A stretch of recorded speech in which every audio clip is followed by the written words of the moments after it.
मित्रों, शिवोहम YouTube channel की शुरुआत करने के पीछे हमारी केवल यही इच्छा है कि हम महादेव से संबंधित कथाओं, पौराणिक साक्ष्यों को आप तक पहुंचाएं।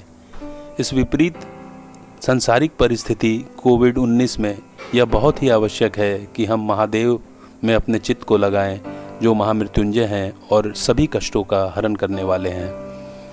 हमारा प्रयास होगा कि हम संपूर्ण शिव पुराण को सरल शब्दों में कई भागों में आप तक YouTube के माध्यम से पहुंचाएंगे। तो आइए अपने कार्य की शुरुआत करते हैं। शिव संस्कृत भाषा का शब्द है जिसका अर्थ है कल्याणकारी या शुभकारी। यजुर्वेद में शिव को शांतिदाता बताया गया है। शी का अर्थ है पापों का नाश करने वाला, जबकि व का अर्थ है देने वाला यानी दाता। क्या है शिवलिंग? शिव की दो काया है, एक वह जो स्थूल रूप से व्यक्त किया जाए, दूसरी वह जो सूक्ष्म रूप से अव्यक्त लिंग के रूप में जानी जाती है। शिव की सबसे ज़्यादा पूजा लिंग रूपी पत्थर के रूप में ही की जाती है। लिंग शब्द को लेकर बहुत भ्रम होता है। संस्कृत में लिंग का अर्थ है चिन्ह, इसी अर्थ में यह शिवलिंग के लिए इस्तेमाल होता है। शिवलिंग का अर्थ है शिव यानी परम पुरुष का प्रकृति के साथ समन्वित चिन्ह। शिव का नाम शंकर के साथ जोड़ा जाता है। लोग कहते हैं शिव शंकर भोलेनाथ। इस तरह अनजाने में ही कई लोग शिव को और शंकर को एक ही सत्ता के दो नाम बताते हैं। असल में दोनों की प्रतिमाएं अलग अलग आकार आकृति की हैं। शंकर को हमेशा तपस्वी रूप में दिखाया जाता है। कई जगह तो शंकर को शिवलिंग का ध्यान करते हुए दिखाया गया है। शिव ने सृष्टि की स्थापना, पालना और विनाश के लिए क्रमशः ब्रह्मा, विष्णु और महेश नामक 3 सूक्ष्म देवताओं की रचना की है।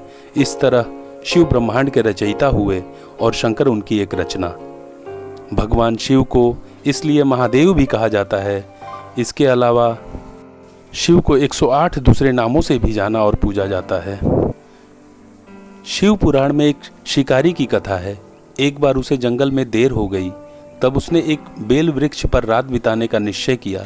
जगे रहने के लिए उसने एक तरकीब सोची। वह सारी रात एक एक पत्ता तोड़कर नीचे फेंकता रहा। कथा अनुसार बेल के पत्ते शिव को बहुत प्रिय हैं। बेल वृक्ष के ठीक नीचे एक शिवलिंग था।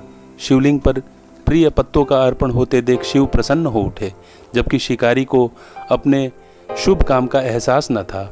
उन्होंने शिकारी को दर्शन देकर उसकी मनोकामना पूरी होने का वरदान दिया।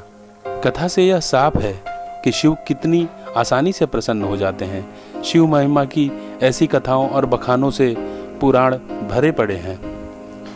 शिव स्वरूप।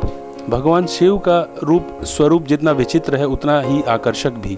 जो शिव धारण करते हैं उनके भी बड़े व्यापक अर्थ हैं। जैसे जटाएं। शिव की जटाएं अंतरिक्ष का प्रतीक हैं। चंद्रमा मन का प्रतीक है। शिव का मन चांद की तरह भोला, निर्मल, उज्जवल और जागृत है। त्रिनेत्र। शिव की 3 आंखें हैं, इसलिए इन्हें त्रिलोचन भी कहते हैं। शिव की ये आंखें सत्व, रज, तम तीनों गुणों, भूत, वर्तमान, भविष्य तीनों कालों, स्वर्ग, मृत्यु, पाताल तीनों लोकों का प्रतीक है। सर्पहार। सर्प जैसे हिंसक जीव शिव के अधीन है। सर्प तमोगुणी व संहारक जीव है जिसे शिव ने अपने वश में कर रखा है। त्रिशूल। शिव के हाथ में एक मारक शस्त्र है। त्रिशूल भौतिक, दैविक, आध्यात्मिक इन तीनों पापों को नष्ट करता है। डमरू। शिव के एक हाथ में डमरू है जिससे वह तांडव नृत्य करते समय बजाते हैं। डमरू का नाद ही ब्रह्म रूप है। मुंडमाला।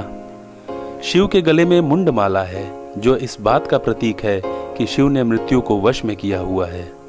छाल। शिव ने शरीर पर व्याघ्र चम्र यानी बाघ की खाल पहनी हुई है। व्याघ्र हिंसा और अहंकार का प्रतीक माना जाता है। इसका अर्थ है शिव ने हिंसा और अहंकार का दमन कर उसे अपने नीचे दबा दिया है। भस्म। शिव के शरीर पर भस्म लगी होती है। शिवलिंग का अभिषेक भी भस्म से किया जाता है। भस्म का लेप बताता है कि यह संसार नश्वर है।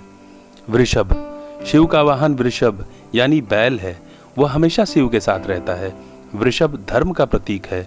महादेव इस 4 पैर वाले जानवर की सवारी करते हैं, जो बताता है कि धर्म, अर्थ, काम और मोक्ष उनकी कृपा से ही मिलते हैं। इस तरह शिव स्वरूप हमें बताता है कि उनका रूप विराट और अनंत है, महिमा अपरंपार है, उनमें ही सारी सृष्टि समाई हुई है। महामृत्युंजय मंत्र। शिव के साधक को न तो मृत्यु का भय रहता है, न रोग का, न शोक का। शिव तत्व उनके मन और भक्ति और शक्ति का सामर्थ्य देते हैं। शिव तत्व का ध्यान महामृत्युंजय मंत्र के जरिए किया जाता है। इस मंत्र के जाप से भगवान शिव की कृपा मिलती है। शास्त्रों में इस मंत्र को कई कष्टों का निवारक बताया गया है। यह मंत्र यूं है: ओम त्र्यंबकम यजामहे सुगंधिम पुष्टिवर्धनम उर्वारुकमिव बंधनान् मृत्योर्मुक्षीयमामृतात्। हम भगवान शिव की पूजा करते हैं जिनके 3 नेत्र हैं, जो हर श्वास में जीवन शक्ति का संचार करते हैं और पूरे जगत का पालन पोषण करते हैं। उनसे हमारी प्रार्थना है कि वह हमें मृत्यु के बंधन से मुक्त कर दे ताकि मोक्ष की प्राप्ति हो जाए। उसी तरह जैसे एक खरबूजा अपनी बेल में पक जाने के बाद उस बेल रूपी संसार के बंधन से मुक्त हो जाता है।